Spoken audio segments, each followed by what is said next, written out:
بسم اللہ الرحمن الرحیم نحمده ونصلی علی رسولہ الکریم اما بعد۔ سورہ بقرہ کا سلسلہ جاری ہے۔ تراویح میں جو پہلی آیت کریمہ تلاوت کی گئی اس میں اللہ رب العزت نے بنی اسرائیل سے ایک سوال کیا ہے کہ ہم نے تمہیں کتنی نعمتیں عطا فرمائیں لیکن تم نے کس طرح ان نعمتوں کی ناشکری کی ہے۔ پھر اس کے بعد اللہ رب العزت نے ارشاد فرمایا کہ کافروں کے لیے دنیاوی زندگی کو مزین کر دیا گیا ہے اور ایمان والوں کی کمزور حالت کو دیکھ کر وہ لوگ مذاق اڑاتے ہیں، لیکن قیامت کے دن یہ ایمان والے کامیاب ہوں گے۔ اور پھر اللہ نے ارشاد فرمایا کہ اللہ رب العزت جسے چاہتا ہے بغیر حساب کے روزی عطا فرماتا ہے۔ اس کے بعد اللہ رب العزت نے شراب اور جوئے کی مذمت کو بیان کیا، اس کی قباحت کو بیان کیا، اور یہ آیت کریمہ اس وقت نازل ہوئی تھی جب تک شراب کی حرمت کا نزول نہیں ہوا تھا۔ اللہ رب العزت نے ارشاد فرمایا کہ شراب اور جوا یہ دونوں ایسی چیزیں ہیں کہ بظاہر ان میں تھوڑا سا نفع ہے لیکن حقیقت میں ان کے اندر بہت زیادہ نقصان ہے۔ پھر اس کے بعد اللہ رب العزت نے گھریلو زندگی اور عائلی زندگی کے بہت سارے مسائل کو تفصیل کے ساتھ بیان کیا، خصوصاً نکاح، طلاق اور اسی طرح دودھ پلانے کے مسئلے کو اور عدت کے مسئلے کو تفصیل کے ساتھ بیان کیا۔ سورہ بقرہ میں اللہ رب العزت نے طلاق کے اور عدت کے مسائل کو جتنی تفصیل کے ساتھ بیان کیا ہے قرآن مجید میں کسی اور جگہ اتنی تفصیل کے ساتھ بیان نہیں کیا گیا۔ طلاق کا مسئلہ بہت اہم مسئلہ ہے۔ طلاق کے بارے میں اللہ کے رسول صلی اللہ علیہ وسلم نے ارشاد فرمایا ابغض الحلال الی اللہ تعالی الطلاق، کہ حلال چیزوں میں سب سے ناپسندیدہ چیز اللہ رب العزت کو وہ طلاق ہے۔ طلاق ایک ایسی چیز ہے جس کی شریعت میں اجازت دی گئی ہے لیکن یہ سخت ناپسندیدہ بھی ہے، اور ایک اعتبار سے دیکھا جائے تو یہ ایک نعمت بھی ہے۔ بہت سے مذاہب ایسے ہیں جن کے اندر طلاق کی گنجائش ہی نہیں ہے، یعنی میاں بیوی ہمیشہ ساتھ میں رہیں، اور اسلام کے اندر جو نکاح ہے، نکاح ایک ایسا معاہدہ ہے، اسلام یہ چاہتا ہے کہ اس کے اندر ہمیشگی برقرار رہے، چھوٹی موٹی باتوں کے اوپر اس کو توڑ نہ دیا جائے، اس کے اندر استقرار رہے، استقلال رہے۔ لیکن بسا اوقات ایسا ہوتا ہے کہ میاں بیوی کا مزاج مل نہیں پاتا اور بات بہت آگے بڑھ جاتی ہے کہ ایک ساتھ ان کا رہنا آپس میں نقصان دہ ہو سکتا ہے دونوں کے واسطے۔ تو ایسے موقع پر اللہ رب العزت نے طلاق کی اجازت دی ہے۔ اس اعتبار سے دیکھا جائے تو یہ ایک نعمت ہے۔ دیگر مذاہب میں جب طلاق کی اجازت نہیں ہے تو وہاں دوسرے انداز میں خواتین پر ظلم ہوتا ہے، کہیں انہیں زندہ جلا دیا جاتا ہے، چونکہ طلاق دے کر چھٹکارا حاصل کر نہیں سکتا، الگ کر نہیں سکتا، تو دوسرے انداز اختیار کیے جاتے ہیں۔ طلاق کے مسئلے کو لے کر میڈیا ہمیشہ مسلمانوں کے اوپر نشانہ کستا رہا ہے اور اس بات کو اچھالتا رہا ہے کہ طلاق کی اجازت جو مسلمانوں کو دی گئی ہے اور اسلام میں طلاق کی اجازت مردوں کو دی گئی ہے، اس کی وجہ سے عورتوں کے حقوق پامال ہوتے ہیں، اور اس سلسلے میں بہت زیادہ ڈیبیٹ کی جاتی ہیں اور بحث و مباحثہ ہوتا ہے، لیکن جو اعداد و شمار ہیں اس کو دیکھا نہیں جاتا کہ طلاق کی شرح اور بیوی کو چھوڑ دینے کی جو شرح ہے ہندوستان کے اندر وہ مسلمانوں کے مقابلے میں غیروں کے اندر بہت زیادہ ہے۔ عائلی مسائل میں سے اللہ رب العزت نے آگے چل کر اور ایک مسئلہ بیان کیا جس کو آج اصطلاح کے اندر حلالہ کہا جاتا ہے۔ اس مسئلے کو بھی بہت زیادہ اچھالا جاتا ہے اور اس کی بہت زیادہ تشہیر اور غلط انداز میں اس کو بیان کیا جاتا ہے، اور جس طرح غلط انداز میں اس کو بیان کیا جاتا ہے، اگر کچھ لوگ مسلمانوں میں ہیں جو اس انداز میں حلالہ کر رہے ہیں اور کروا رہے ہیں تو بے شک وہ لعنت کے مستحق ہیں، اسلام سے ان کا کوئی تعلق نہیں ہے۔ حلالہ شریعت کی اصطلاح میں اس کو کہا جاتا ہے کہ اگر شوہر نے اپنی بیوی کو ایک مجلس میں یا الگ الگ مجلسوں میں 3 طلاق دے دی، 3 طلاق کی اجازت ہے، 2 طلاقوں کے اندر رجوع کا حق ہوتا ہے، لیکن تیسری طلاق دے دی گئی تو پھر اب رجوع کا حق نہیں ہے، شوہر اپنی بیوی سے نکاح نہیں کر سکتا۔ اب اگر دوبارہ شوہر اپنی بیوی کے ساتھ رہنا چاہتا ہے تو ایک ایسی صورت ہے جو بہت ہی ناممکن ہے اور بہت ہی کم واقع ہو سکتی ہے، اور وہ صورت یہ ہے کہ وہ بیوی کسی دوسرے شوہر سے نکاح کرے اور پھر وہ شوہر کا انتقال ہو جائے یا وہ شوہر اسے کبھی طلاق دے تو پھر پہلا شوہر اس سے نکاح کر سکتا ہے۔ لیکن اس طرح متعین کر کے دوسرے سے نکاح کرنا کہ ان سے نکاح کیا جا رہا ہے، یہ 1 دن کے بعد 2 دن کے بعد یا فلاں اتنے دنوں کے بعد یہ طلاق دے دیں گے اور پھر پہلے سے نکاح ہو جائے گا، اس طرح اگر طے کر کے کیا جا رہا ہے تو اسلام سے اس کا کوئی واسطہ نہیں ہے۔ تو بے شک اللہ رب العزت نے جو یہاں پر بیان کیا کہ فَإِن طَلَّقَهَا فَلَا تَحِلُّ لَهُ مِن بَعْدُ حَتَّى تَنكِحَ زَوْجًا غَيْرَهُ، کہ اگر 3 طلاقیں دے دی گئی ہیں تو پہلے شوہر کے لیے حلال نہیں ہے یہاں تک کہ وہ دوسرے شوہر سے نکاح کر لے، اور پھر وہ کبھی طلاق دے دے، یعنی وہ طلاق پہلے سے طے کیا گیا ہے تو پھر اس کے بارے میں اللہ کے رسول صلی اللہ علیہ وسلم نے ارشاد فرمایا ہے کہ ان کے اوپر لعنت ہے۔ اس کے بعد عدت کے مسائل کو اللہ رب العزت نے یہاں پر بیان فرمایا۔ پھر اس کے بعد دوسرے پارے کے آخر میں 2 واقعات جو بنی اسرائیل کے ہیں اس کو بیان کیا ہے، اور اس سے اللہ رب العزت نے موت کے اٹل حقیقت کو بیان کیا کہ موت سے انسان چاہے جتنا بھاگتا رہے، موت ایک دن انسان کے پاس آ جائے گی اور اس کو پکڑ لے گی۔ اور جو یہودی تھے، بنی اسرائیل کے جو لوگ تھے، وہ موت سے بھاگا کرتے تھے۔ اللہ رب العزت نے اسی مناسبت سے بنی اسرائیل کے ہی 2 واقعے کو یہاں پر بیان کیا۔ پہلا واقعہ یہ بیان کیا کہ بنی اسرائیل کے ایک قوم کے اندر طاعون کی بیماری پھیلی، وہ طاعون سے بچنے کے واسطے اپنے علاقے کو چھوڑ کر ہزاروں کی تعداد میں دوسری جگہ چلے گئے کہ ہم اس علاقے کے اندر رہیں گے تو ہم بھی بیماری میں مبتلا ہو کر ہلاک و برباد ہو جائیں گے۔ جب یہ پوری قوم دوسرے مقام پر پہنچی تو اللہ رب العزت نے سب کو موت دے دی، اور پھر ایک لمبے زمانے کے بعد دوبارہ سب کو زندہ کر دیا، اور زندہ کر کے بتلایا کہ اسی طرح ہم زندہ کریں گے، اور اس بات کو بتلایا کہ موت ایک اٹل حقیقت ہے، تم موت سے بھاگ کر یہاں پر آئے تھے لیکن موت نے پھر بھی تم کو نہ چھوڑا۔ اس بات کو بتلانے کے واسطے اللہ رب العزت نے انہیں دوبارہ دنیا کے اندر زندہ کیا۔ اس کے بعد اللہ رب العزت نے اور ایک واقعے کو بیان کیا، اور وہ واقعہ جہاد کی مناسبت سے بیان کیا گیا ہے کہ جہاد کا حکم جب اسلام میں دیا گیا تو بہت سے لوگ اس وجہ سے اس کے اندر شریک نہیں ہوتے تھے کہ اگر ہم جہاد کے اندر شریک ہوں گے تو ہماری جان جانے کا خطرہ ہے۔ اللہ رب العزت اس بات کو بتلانا چاہتے ہیں کہ جان تو کہیں بھی جا سکتی ہے، وہ میدان جنگ میں بھی جا سکتی ہے، اور گھر کے اندر بستر پر لیٹے لیٹے جان جا سکتی ہے۔ اللہ رب العزت نے بنی اسرائیل کے ایک واقعے کو بیان کرتے ہوئے ارشاد فرمایا کہ بنی اسرائیل کی ایک قوم پر ایک ظالم بادشاہ جس کا نام جالوت تھا، وہ ان پر مسلط ہو گیا اور بہت زیادہ ظلم کرتا تھا۔ تو قوم کے لوگوں نے اس وقت کے نبی سے یہ درخواست کی کہ ہمارے لیے کوئی بادشاہ متعین کر دیجئے اور کوئی امیر متعین کر دیجئے، ہم اس کی ماتحتی کے اندر اس بادشاہ سے مقابلہ کریں گے، لڑائی کریں گے، جہاد کریں گے اور اس کو یہاں سے ہٹا دیں گے تاکہ اس کا جو ظلم ہم پر ہو رہا ہے اس ظلم سے ہم کو نجات مل جائے۔ اللہ رب العزت نے ایک نیک شخص جن کا نام حضرت طالوت تھا، ان کو ان کا امیر اور بادشاہ اور ان کا سرپرست مقرر کیا اور حکم دیا کہ یہ لوگ جالوت سے مقابلے کے واسطے جہاد کے لیے نکلیں۔ لوگوں کے اندر بہت زیادہ شوق تھا، لوگ بہت بڑی تعداد میں حضرت طالوت کے ساتھ جہاد کے واسطے نکلے، لیکن ان میں سے بہت بڑی تعداد ایسے لوگوں کی تھی جن کا ایمان مضبوط نہیں تھا، بس لوگوں کو دیکھا دیکھی اور شوق کے اندر نکل گئے تھے۔ اللہ رب العزت چاہتے تھے کہ جہاد کے اندر صرف وہی لوگ شامل ہوں جو پختہ ایمان والے ہیں، اس لیے اللہ رب العزت نے ان کا ایک امتحان لیا اور حضرت طالوت نے اپنی قوم کے لوگوں سے کہا جب وہ جالوت سے مقابلے کے واسطے جا رہے تھے کہ آگے ایک دریا اور ایک نہر آنے والی ہے، اس سے کوئی بھی پانی نہیں پیے گا، ہاں جس کو بہت زیادہ پیاس لگی ہے وہ 1-2 چلو پانی پی لے پیاس بجھانے کے واسطے، جو سیراب ہو کر پیے گا وہ ہمارے ساتھ جا نہیں سکے گا۔ لیکن جب وہ نہر آئی تو قوم کے لوگوں میں سے اکثر لوگوں نے خوب سیراب ہو کر پیٹ بھر کر پانی پیا، اور حضرت طالوت نے جیسا کہ پہلے کہا تھا ان سب کو وہیں چھوڑ دیا، اور صرف 313 کی تعداد، یہ وہی تعداد ہے جو بدر کے اندر اللہ کے رسول صلی اللہ علیہ وسلم کے ساتھ بھی تھی۔ اتنے مومنین حضرت طالوت کے ساتھ روانہ ہوئے اور آگے جا کر جالوت کی ایک بڑی فوج سے مقابلہ ہوا۔ یہ معمولی سا لشکر تھا اور جالوت کا بہت بڑا لشکر تھا، لیکن لشکروں کے تعداد سے کبھی بھی جیت ہار کا فیصلہ نہیں ہوتا، وہ تو اللہ رب العزت فیصلہ فرماتے ہیں۔ یہ معمولی سا لشکر تھا، ان کی زبان پر یہ الفاظ تھے کہ کم من فئۃ قلیلۃ غلبت فئۃ کثیرۃ باذن اللہ، کہ بہت سی مرتبہ ایسا ہوا ہے کہ چھوٹی سی جماعت نے بڑی بڑی جماعت کو شکست دے دی ہے۔ اس کے بعد جب مقابلہ ہوا تو وہاں پر جالوت کا لشکر شکست کھا گیا، اور حضرت داؤد علیہ السلام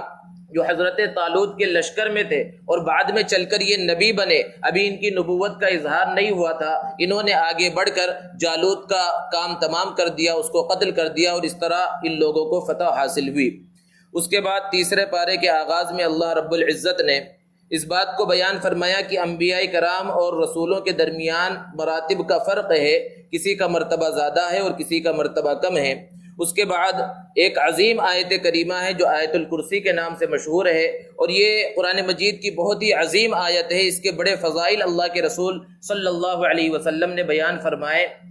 یہ ایک مختصر سی آیت ہے۔ اس مختصر سی آیت میں اللہ رب العزت کا اسم گرامی 17 مرتبہ صراحتاً یا اشارتاً آیا ہے۔ اس کے بعد اللہ رب العزت نے حضرت ابراہیم علیہ السلام کے واقعے کو بیان کیا کہ جب وہ نمرود کے دربار میں پہنچے اور نمرود کو پتہ چلا کہ یہ کسی اللہ کی طرف بلا رہے ہیں، کسی اور معبود کی طرف لوگوں کو دعوت دے رہے ہیں، تو نمرود نے سوال کیا کہ تمہارا معبود کون ہے؟ تو حضرت ابراہیم علیہ السلام نے ارشاد فرمایا، ربی الذی یحیی و یمیت، میرا رب، میرا پروردگار، میرا معبود تو وہ ہے جو زندگی عطا کرتا ہے اور موت عطا کرتا ہے۔ نمرود نے کہا کہ زندگی اور موت تو میرے ہاتھ میں بھی ہے۔ لوگوں کو گمراہ کرنا چاہا اور اس نے 2 آدمیوں کو بلایا۔ ایک مجرم تھا جس کے لیے پھانسی کی سزا ہو چکی تھی، اس کو آزاد کر دیا، اور ایک معصوم شخص تھا، کوئی گناہ اس کو نہیں تھا، اس کو قتل کرا ڈالا اور کہا دیکھو موت اور زندگی میرے ہاتھ میں بھی ہے۔ حضرت ابراہیم علیہ السلام نے اس کو سمجھانے کی کوشش نہیں کی کہ موت اور زندگی کا مطلب کیا ہے، بلکہ ایک دوسرا آسان سا سوال کر دیا کہ میرا رب تو وہ ہے جو مشرق سے سورج کو نکالتا ہے اور مغرب میں لے جا کر ڈباتا ہے، اگر تو رب ہے تو مغرب سے سورج کو نکال اور مشرق میں لے جا کر ڈبا۔ اللہ رب العزت نے فرمایا فَبُهِتَ الَّذِي كَفَرَ، وہ کافر حیران رہ گیا، مبہوت رہ گیا، کوئی جواب اس سے نہ بن پڑا۔ پھر تفصیلی واقعہ ہے، حضرت ابراہیم علیہ السلام کو آگ میں ڈالا گیا۔ اس کے بعد اللہ رب العزت نے حضرت ابراہیم علیہ السلام کے ہی اور ایک واقعے کو بیان کیا۔ حضرت ابراہیم علیہ السلام نے ایک مرتبہ اللہ رب العزت سے درخواست کی کہ اے اللہ، میں دیکھنا چاہتا ہوں آپ دوبارہ مردوں کو کیسے زندہ کریں گے۔ اللہ رب العزت نے فرمایا کہ 4 پرندوں کو لو اور ان کو اپنے پاس پالو اور ان کو اپنے سے گھل ملا لو بالکل، کہ اگر تم انہیں پکارو تو وہ تمہارے پاس آ جائیں دوڑ کر، اور جب اس طرح ہو جائے تو تم ان کو ذبح کرو، ان کا قیمہ بنا لو، اور پھر 4 الگ الگ پہاڑیوں پر اس قیمے کو رکھ دو اور پھر نام لے کر پکارو، وہ تمہارے پاس آ جائیں گے۔ حضرت ابراہیم علیہ السلام نے اسی طرح کیا کہ 4 پرندوں کو بالکل مکس کر دیا، ملا دیا، اور الگ الگ کی کون سا حصہ کس کا ہے یہ پتہ نہیں چل رہا تھا، اس قیمے کو الگ الگ 4 پہاڑیوں پر رکھ دیا اور پھر پرندوں کا نام لے کر پکارا، تو وہاں سے ایک دوسرے کا حصہ مل کر پھر وہ پرندہ تیار ہو گیا۔ اللہ رب العزت نے پھر فرمایا کہ ہم اسی طرح مردوں کو زندہ کریں گے۔ اسی طرح اور ایک واقعہ اللہ رب العزت نے حضرت عزیر علیہ السلام کا اسی رکوع کے اندر بیان کیا۔ حضرت عزیر علیہ السلام یہ بھی بنی اسرائیل کے ایک جلیل القدر پیغمبر ہے۔ وہ ایک بستی کے پاس سے گزرے تو دیکھا کہ بستی تباہ و برباد ہو چکی ہے، اس کا کوئی نام و نشان نہیں ہے، تو ان کے دل کے اندر یہ خیال آیا اور اللہ رب العزت کے سامنے انہوں نے کہا اے پروردگار، یہ بستی تباہ ہو چکی، یہاں جو لوگ تھے یہ تباہ و برباد ہو چکے، آپ انہیں دوبارہ کیسے زندہ کریں گے؟ تو اللہ رب العزت نے انہیں موت دے دی۔ 100 سال تک وہ مرے رہے۔ 100 سال کے بعد اللہ رب العزت نے انہیں دوبارہ زندہ کیا اور ان سے پوچھا کم لبثت، کہ کتنے دن تم یہاں پر رہے؟ تو انہوں نے کہا لبثت یوما او بعض یوم، کہ میں 1 دن یا آدھا دن یہاں پر ٹھہرا رہا۔ تو اللہ رب العزت نے فرمایا نہیں، بلکہ تم 100 سال تک یہاں پر ٹھہرے رہے۔ وہ جب وہاں سے گزر رہے تھے تو سواری کے لیے ان کے ساتھ ایک گدھا تھا اور کھانے کے واسطے توشہ بھی تھا۔ اللہ رب العزت نے فرمایا کہ اپنے گدھے کو دیکھو، تو دیکھا کہ وہاں پر صرف ہڈیاں پڑی ہوئی ہیں جو چمک رہی ہیں بہت زمانہ گزر جانے کی وجہ سے، اور ان کا جو کھانا تھا جو 100 سال پہلے ان کے ساتھ تھا وہ تر و تازہ ہے۔ حالانکہ عقلی اعتبار سے دیکھا جائے تو کھانا جلدی سڑ جاتا ہے، جلدی خراب ہو جاتا ہے، اور جانور ہو سکتا ہے کچھ دنوں تک زندہ رہ جائے، لیکن جانور تباہ و برباد ہو چکا، اس کا نام و نشان باقی نہیں ہے، صرف ہڈیاں باقی ہے، اور کھانا اللہ رب العزت نے اسی طرح باقی رکھا، اور پھر اس کے بعد انہی کے سامنے اس گدھے کو دوبارہ زندہ کر دیا اور فرمایا کہ اس طرح ہم دوبارہ مردوں کو زندہ کریں گے۔ اس کے بعد اللہ رب العزت نے اپنے راہ میں خرچ کرنے کی اہمیت، فضیلت اور اس کے مقام اور مرتبے کو بیان فرمایا کہ جو اللہ کے راستے میں 1 روپیہ خرچ کرتا ہے تو کم سے کم اسے جو ثواب ملتا ہے وہ 700 روپے خرچ کرنے کے برابر ثواب ملتا ہے۔ مثال سے اللہ رب العزت نے سمجھایا کہ ایک کسان ہے جس نے زمین میں 1 بیج کو ڈالا، اور 1 بیج ڈالنے کی وجہ سے ایک پودا اگا، اور اس پودے کے اندر 7 بالیاں نکلی، اور ہر بالی کے اندر 100 دانے نکلے، تو ایک دانے سے 700 دانے ہو گئے۔ اسی طرح 1 درہم، 1 دینار، 1 روپیہ جو اللہ کے راستے میں خرچ کرتا ہے تو اسے 700 روپے، 700 دینار، 700 درہم خرچ کرنے کا ثواب ثواب ملتا ہے۔ پھر آگے اللہ نے فرمایا یہ تو کم سے کم ہے، واللہ یضاعف لمن یشاء، اللہ لوگوں کے اخلاص کی وجہ سے اور کتنے اچھے دل کے ساتھ وہ دے رہا ہے، کتنا بڑھا دیں یہ صرف اللہ رب العزت جانتا ہے۔ اس کے بعد اللہ رب العزت نے معاشرے کی ایک بہت اہم برائی کا تذکرہ کیا جس کا نام ہے سود۔ اللہ رب العزت نے ارشاد فرمایا کہ جو لوگ سودی کاروبار کرتے ہیں اور سود کھاتے ہیں ان کی حالت قیامت کے دن کیسی ہوگی؟ کما یقوم الذی یتخبطہ الشیطان من المس، ایسا محسوس ہوگا کہ شیطان نے انہیں خبتی بنا دیا ہے، جیسا کہ نشے میں ہیں، ادھر ادھر گر رہے ہیں، لڑک رہے ہیں۔ پھر اس کے بعد اللہ رب العزت نے ارشاد فرمایا کہ یمحق اللہ الربا ویربی الصدقات، کہ سود کے اندر بظاہر مال بڑھتا ہوا نظر آتا ہے لیکن حقیقت میں یہ کم ہوتا ہے، دنیاوی اعتبار سے بھی کم ہو سکتا ہے کہ کچھ نقصان ہو جائے، اگر دنیاوی اعتبار سے کم نہیں ہوا تو آخرت میں تو بہرحال کم ہوگا۔ ویربی الصدقات، اور صدقے کے اندر انسان جب صدقہ دیتا ہے تو بظاہر مال کم ہوتا ہوا نظر آتا ہے لیکن اللہ نے فرمایا کہ صدقے کے ذریعے مال بڑھتا ہے۔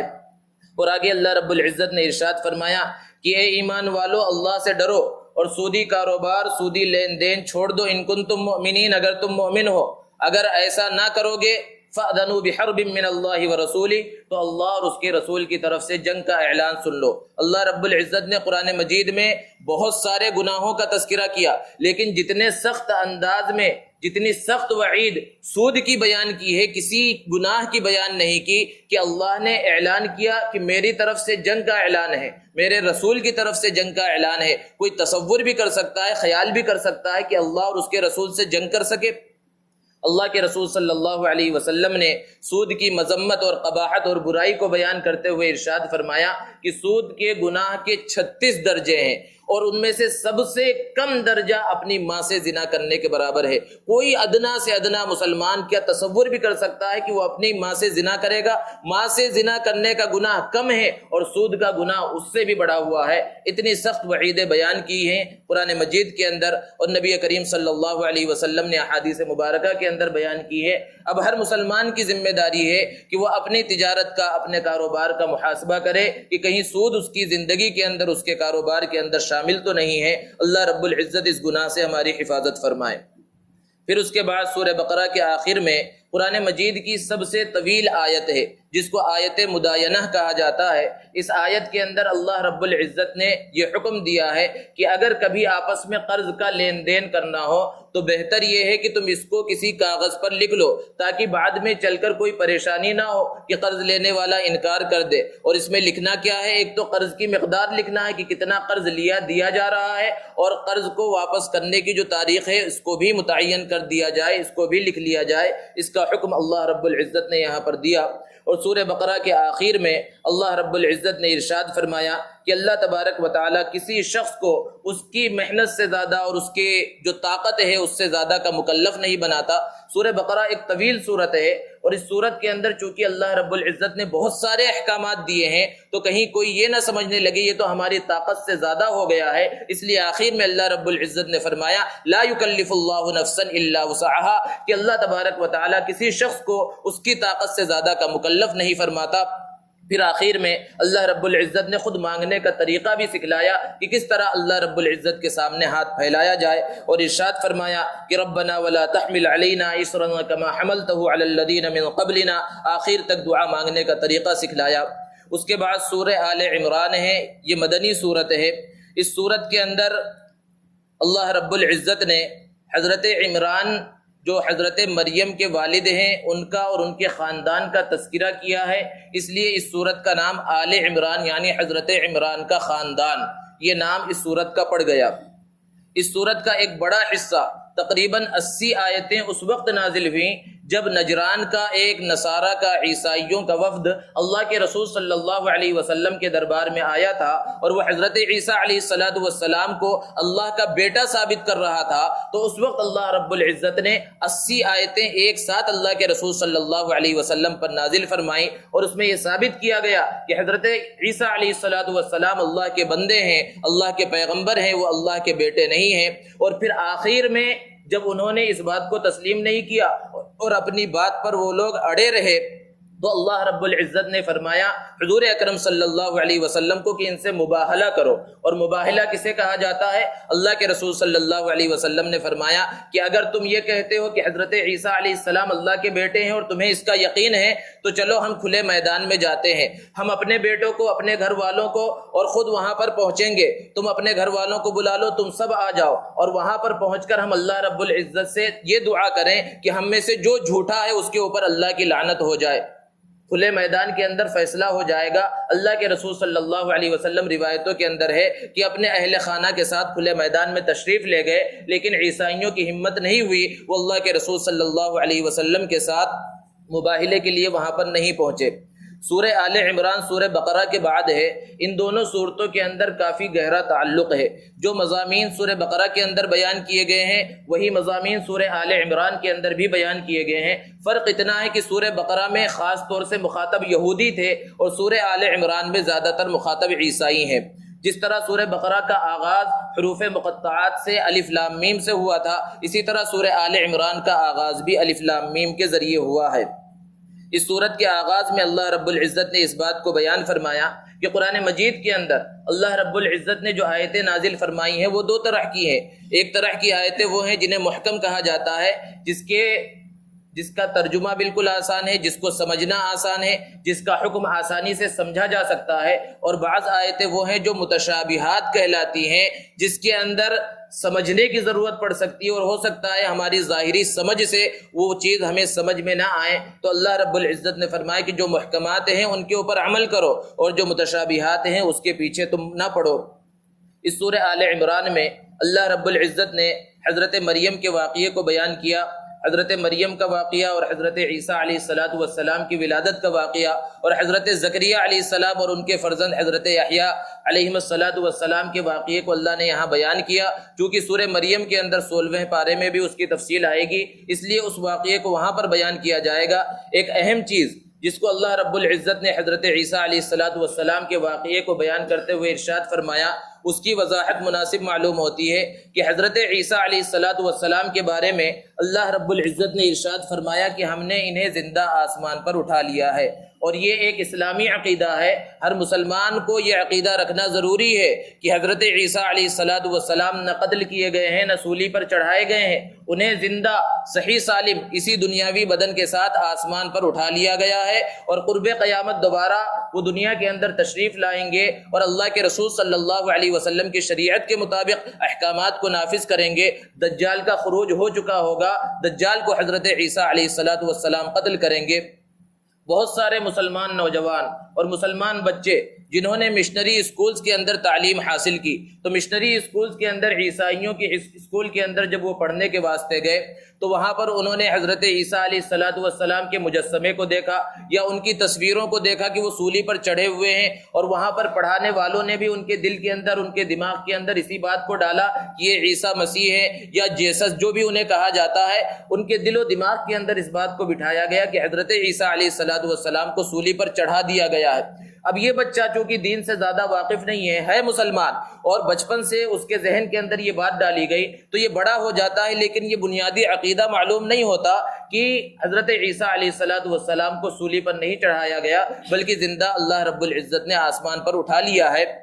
اس لیے گھر والوں کی بھی ذمہ داری ہے کہ بچوں کو جب اسکول میں بھیجیں تو بنیادی جو عقائد ہیں اسلام کے وہ گھر میں اپنے بچوں کو بتاتے رہیں، بنیادی احکامات کی تعلیم اپنے بچوں کو دیتے رہیں. پھر آخر میں اللہ رب العزت نے تمام انبیاء کرام علیہ السلام کے بارے میں ارشاد فرمایا کہ جتنے بھی انبیاء کرام آئے ہم نے سب سے عہد لیا. اور عہد کس بات کا لیا؟ کہ آخری زمانے میں محمد عربی صلی اللہ علیہ وسلم تشریف لائیں گے، اگر وہ تمہارے زمانے کے اندر آ جائیں تو تمہاری ذمہ داری ہے کہ تم ان کے اوپر ایمان لاؤ اور ان کی مدد کرو. پھر تم نبی نہیں رہو گے، وہی نبی رہیں گے. سب انبیاء کرام نے اس بات کا اقرار کیا. پھر آخر میں اللہ رب العزت نے ارشاد فرمایا کہ اسلام کے آ جانے کے بعد کوئی سا بھی دین مقبول نہیں۔ وَمَن يَبْتَغِ غَيْرَ الْإِسْلَامِ دِينًا فَلَن يُقْبَلَ مِنْهُ، کہ اسلام کے علاوہ کوئی سا بھی دین لے کر قیامت کے دن کوئی پہنچے گا تو ہرگز قبول نہیں کیا جائے گا۔ اسی لیے اللہ رب العزت نے آخر میں ارشاد فرمایا کہ بے شک وہ لوگ جو ایمان لانے کے بعد کافر ہو جائیں، پھر ان کے کفر کے اندر اضافہ ہوتا رہے تو ان کی توبہ بھی قبول نہیں ہوگی اور وہ گمراہ ہیں، اور جن کا انتقال کفر کی حالت میں ہو گیا تو اگر وہ قیامت کے دن زمین کے برابر سونا، یعنی پوری زمین سونے سے بھر دی جائے اور سونا دے کر وہ چھٹکارا حاصل کرنا چاہیں کہ ہمیں چھٹکارا مل جائے، عذاب سے نجات مل جائے، اللہ رب العزت نے فرمایا انہیں نجات نہیں ملے گی، نجات صرف اور صرف ایمان کے ذریعے ملے گی۔ اللہ رب العزت سے دعا ہے کہ اللہ تبارک و تعالی ہم سب کا خاتمہ اپنے اپنے وقت پر ایمان پر فرمائے۔ وآخر دعوانا